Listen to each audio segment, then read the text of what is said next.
The American ritual of a presidential annual State of the Union address to Congress and then the Republican response is an interesting phenomena and one that can tell us much about the competing visions that dominate America today. More about that in a moment.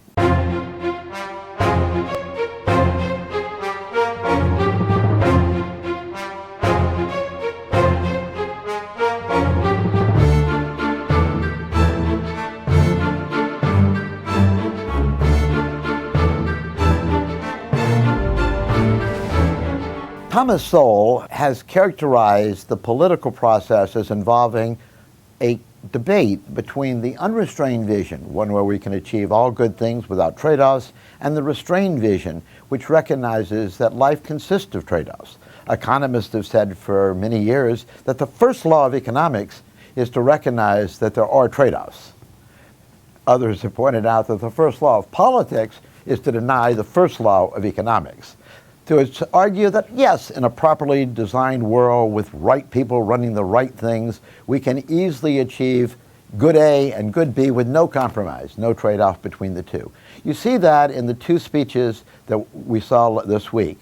The speech by President Obama where he said, we can achieve a cleaner environment and affordable energy with no trade-offs. Well, can we? Look at the Solyndra disaster where national industrial policy intended to promote clean energy led to a disaster for the taxpayers who had to spend $500 million bailing out a failed firm. That happens over and over again when the fatal conceit drives us towards the unrestrained vision. But conservatives, people on the right, can make the same kind of mistakes.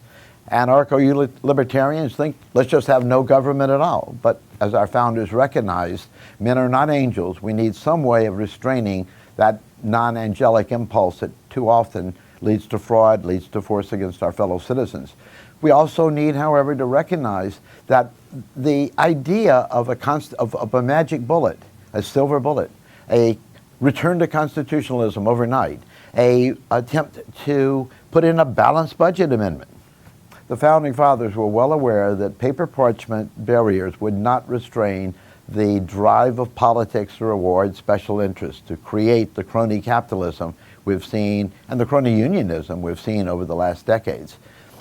Finding a way out of the excessive politicization of our economy is going to require that we think through the restrained vision, find ways of making that restrained vision more palatable to the American people on the right and the left, and craft means, as Governor Daniels has done in Indiana, to move us towards a less restrained workforce, a workforce where crony capitalism and crony unionism are restrained. The Right to Work bill that is now passing in Indiana indicates that that change is possible if it is led in an intelligent, prudent way by people who understand the rationality of politics, but understand the value of moving us towards a freer world. The restrained vision is a less emotive one. It's one that frustrates people on the right and the left.